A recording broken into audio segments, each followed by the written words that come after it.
Hello everyone, I am Dr. Tanvi Mahant and welcome back to my channel HomeoHeals.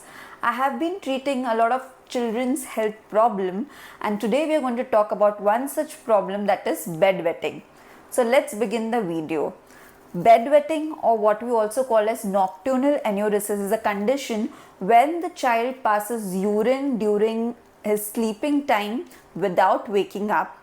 So usually during the daytime the child has good bladder control, goes to the toilet to pass urine, but during the night time he passes the urine in bed, and it could be quite distressing to the parents as well as the child.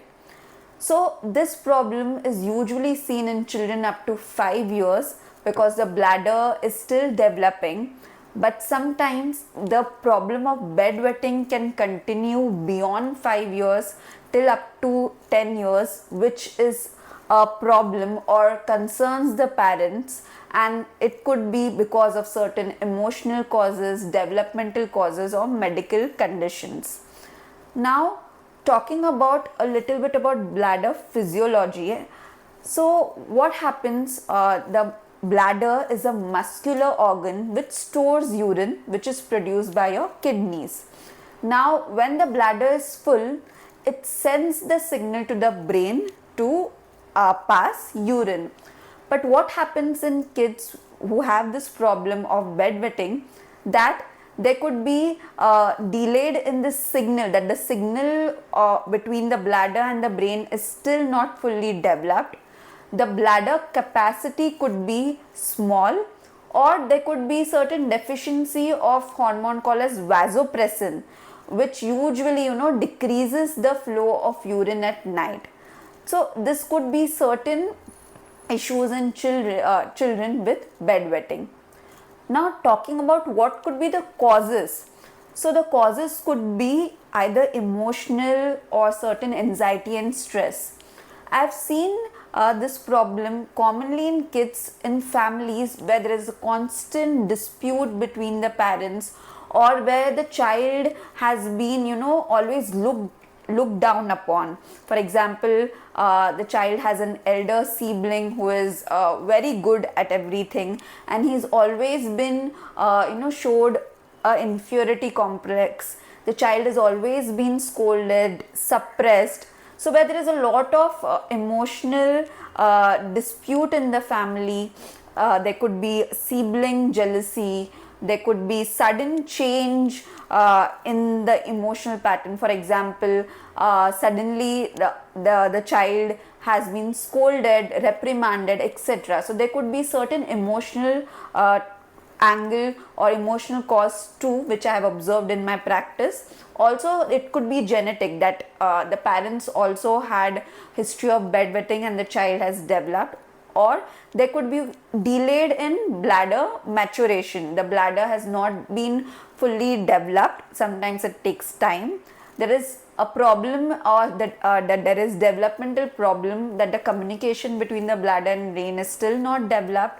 Or sometimes the child is too much into deep sleep, right, and he does not wakes up with the signal. There could be certain hormonal issues also. So these are few causes of bedwetting.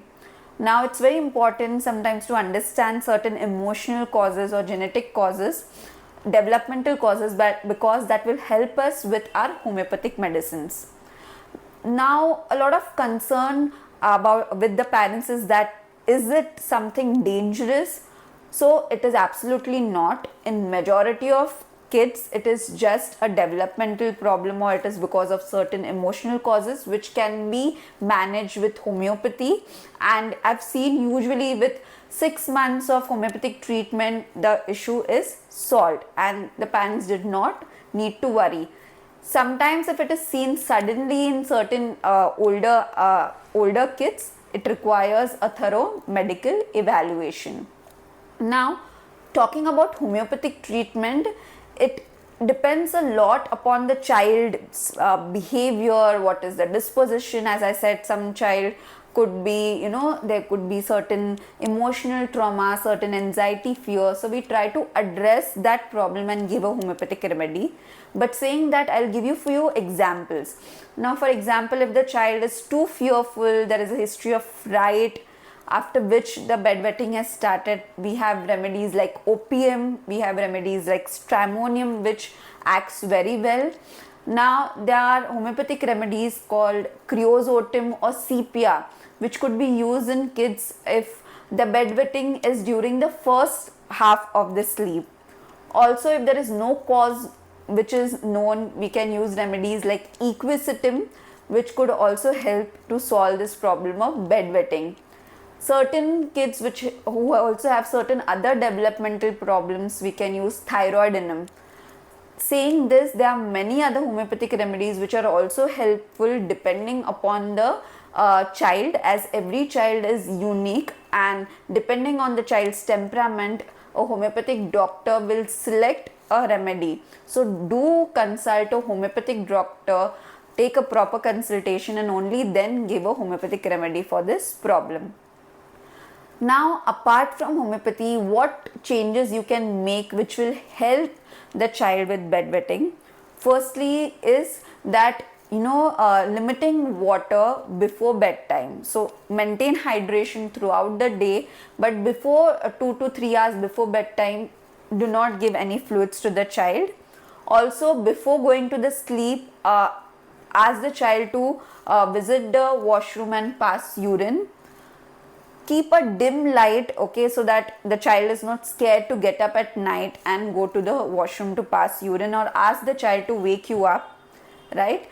Also, do not punish the child or scold the child, because this problem is completely involuntary, not under your child's control. So positive reinforcement is going to help, but screaming the child, scolding the child, which I have commonly observed the parents do, is only going to increase the problem. Also, maintaining a calm bedtime routine will also help. So these are few practices which will help to solve this problem along with homeopathy. At the end, if you think that this video is helpful, share it with more and more people. If you're new to my channel, like my channel, subscribe to my channel, and stay tuned for my upcoming videos. Thank you.